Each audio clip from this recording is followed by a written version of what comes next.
You've decided you're ready to move abroad, but now you have to choose which country to live in. That even though a place is great for a vacation, it might not be the best place to live. Stick around as we decode the factors country is the best fit for you.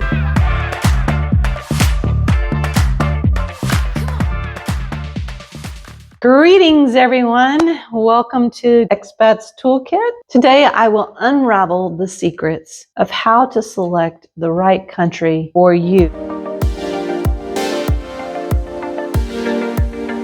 And stick around to the end because I will give you an evaluation sheet you can do to determine if that place is for you. I'm going to go through 3 sections today: research, the big decisions, and lifestyle factor. Begin with countries that you think you would consider living in. I would start with 3 to 4 countries and begin with countries that you either have been on a vacation in, that someone has recommended, or that you've read about. Just know this, that through this process, a country might pop up that you might need to consider. So we're going to begin with research. And this is very simple, something that you can do on your own before you even step foot in the country. But it's going to give you some general information to let you know if you think this country is the right fit for you. You want to take a look at the government. What is their economy like? Is there a war going on somewhere within that country? What is their political view? You want to look at their customs, how people treat each other, religion. If religion is a big factor in your life now, you want to take a look at what is their beliefs.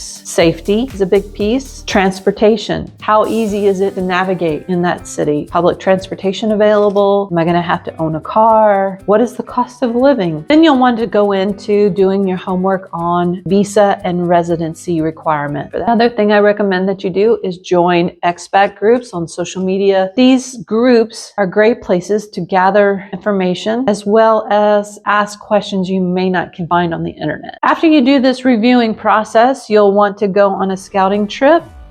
And this will be visiting the country and navigating that process. And I've created a whole video about how to do a scouting trip, and the link is listed below. Now we'll go into the big decisions. Well, big decisions are factors that will really determine if the country is right for you. And we'll start with, if you have children, the education system.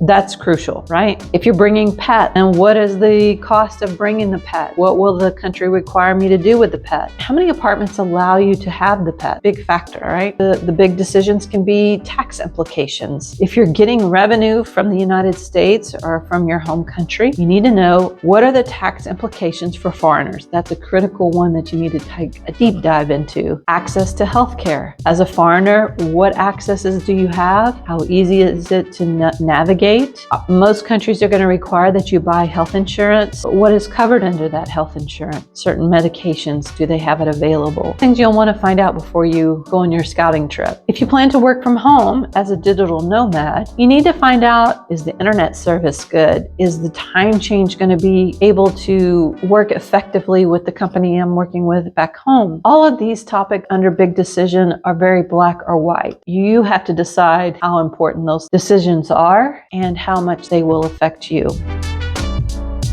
I've titled it Lifestyle Factors. Need seasons, summer, winter, fall, spring, or do you want a more consistent temperature all year round? Is the winters too cold or is the summers too hot? Those things, you don't think they're a big deal, but they can wear on you quite a bit if that's a factor in everyday life there. Do you want to live somewhere where it's nice and peaceful, or do you prefer the city life with the noise and the hustle and bustle? These are factors you will need to consider.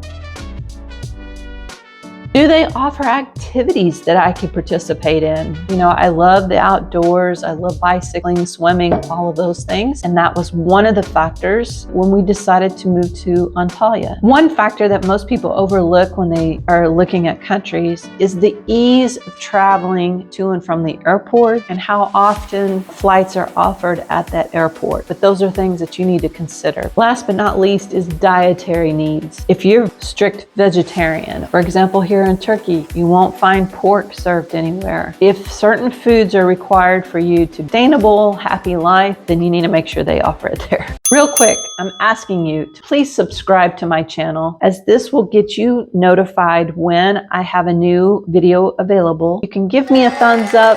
That will also help me in promoting more video content in the future. Continuing on to lifestyle factors. Some countries are built around social gatherings. That will play into how your daily life will look like. You have to decide if that's the fit for you. Language barrier is another big issue. That'll be a big factor for you because you have to navigate a lot of things communicating, and so a language barrier could be a problem. Identifying cultural differences. Even though you don't think they're a big issue at this point, they will become because they're going to be a part of your daily process of life. Then you'll want to look at housing. There you have it. So much to consider when wanting to pick a country to live in. Choosing the right country for you is going to require you to take a deep dive into navigating all the ins and outs of that country. A bonus I'm sharing with you today is a downloadable document to evaluate each country as you go through this process. Stay tuned for more tips, and as always, happy exploring.